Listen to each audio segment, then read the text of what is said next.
Today, I'm going to share with you the 5 things I hate about African cichlids. Hey fish friends, how's it going? Hope everyone's doing well. My name is Zenzo and you are watching Tazawa Tanks. So you heard that right. Today I'm going to talk about 5 things that I hate about African cichlids. Now, hate is a very strong word. I don't like using that word very often, so I don't necessarily hate these things, but there are definitely 5 things about keeping African cichlids that does bother me considerably, to the point where sometimes it causes me a little bit of stress, so I'm going to share that with you today. The first one is aggression. Now, those of you that keep African cichlids, you know what I'm talking about. For those of you that don't keep African cichlids and are considering it, it is something to definitely research and look into prior to getting African cichlids. Now, depending on the species of cichlid that you get, depending on the tank size that you have, the number of fish that you have, etc., the aggression will vary, but for the most part, these cichlids are moderately to very severely aggressive. So you can get some moderately aggressive African cichlids, like some ACI Mbuna as an example, or some yellow labs, things like that that don't typically display very aggressive behavior. And then you can get some really nasty ones, some Juhani, some Aratus. I've got a couple Aratus over there in my Mbuna tank. Some of the zebras can be super aggressive. Some of the haps and peacocks can be aggressive when they're big males. So it is something that you have to get accustomed to. Oftentimes when you keep African cichlids for any period of time, you will have some fish losses. Those fish losses are not because you're a poor fish keeper and you have bad water quality, but because you have a fish that got bullied and picked on to death and it became exhausted and died. So aggression is definitely something about the African cichlid keeping hobby that I don't like. Number 2 on my list is plants.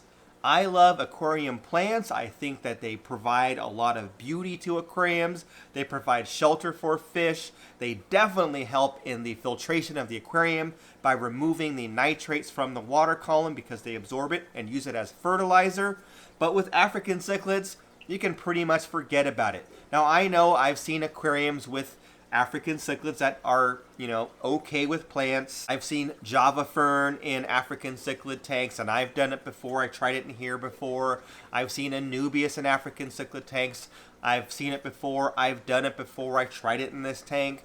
I've seen other type of plants in aquariums. But for the most part, it just doesn't work. If you have Mbuna, they are most likely going to eat the plants unless it's something that does not taste good, like the Anubias or the Java fern. But in those situations, they're still going to tear it up. With these guys, they're not interested in eating the plants because they're not herbivores, but they will still tear it up. They'll uproot plants, they'll move stuff around. So generally speaking, plants don't mix well with African cichlids. Now, you can have plants in and around your tank if you have like a sump. So I've got a big plant down here, or if you're growing plants outside of the tank, like in the back, where in some of my tanks I have like pothos plants growing out. So they're helping with the filtration, but the fish can't get to them because if they could, it would be torn up and it just wouldn't look good. Number 3 with African cichlids is maintenance. If you are afraid of getting your elbows wet, if you're afraid of working on your aquarium weekly, I don't recommend African cichlids. Now, that's not to say that you can't have an African cichlid tank and maintain it, every 2 or 3 weeks. It can be done if you have a really good balanced system, but for the most part, they do require more work than that. They can be very messy. They are big and messy eaters. They do produce a lot of waste. And oftentimes, if you are keeping African cichlids to reduce some of the aggression, etc., you have to overstock a little bit. You don't have to, but often people do so. And if you're overstocking, obviously you're going to have more waste. More waste requires more maintenance, so it can be a lot of work. Now, I kind of go a little bit nuts on my maintenance.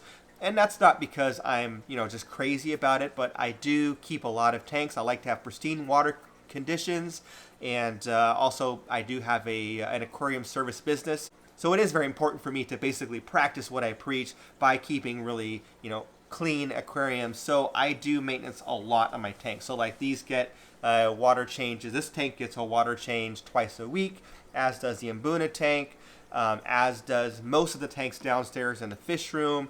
This one gets a water change once a week because the bioload is less, but still it's a lot of maintenance when you're adding tanks. So that can definitely be something that can be troublesome, hard to deal with, and you may end up hating it if you don't like doing all that work. Number 4 on my list of things that I don't like, hate, get discouraged by African cichlids is you can't set up a tank the way you want to set it up because they will change it. For example, in this tank, I've had the substrate all flattened out. You come by a day later, you've got mounds, and they'll dig up the substrate to where the glass is showing on the bottom. You might have some large rocks that you've positioned a certain way, balanced perfectly with the substrate protecting that rock. You come by a day later and the rock is laying on its side because the fish have moved the substrate and the rock kind of keeled over. So, you just can't have it your way. It's going to be their way because they will dig and move the substrate around. Even my Tanganyikan fish down here, so this is my Tanganyikan tank with my shell dwellers in here. They are notorious for building mounds. I've got a big old mound over there that's probably 6 inches high, and then at other spots the substrate is almost down to the bottom of the tank. I've moved it around, I've moved the shells around because I like it a certain way. I come back 3 or 4 days later and it's back the way it was. So you just have to give up and say, this is your home, do it your way, can't be my way. If you like things a certain way, it's not going to happen with African cichlids.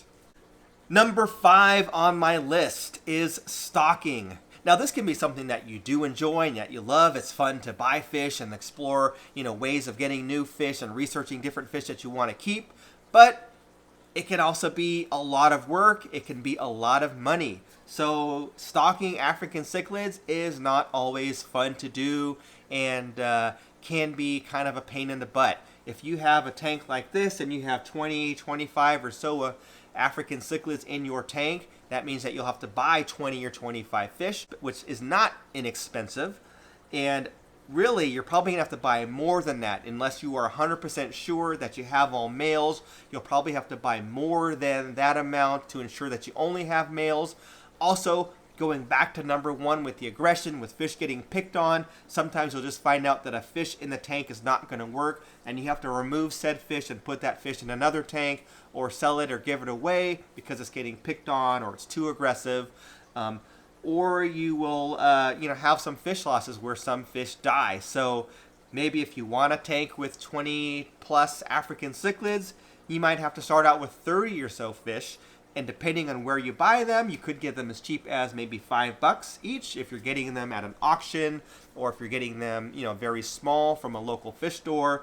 Or you could be paying $20, $30, $40 per fish depending on how big they are and how colored up they are and what type of fish they are. Definitely that is something that is tough to stomach.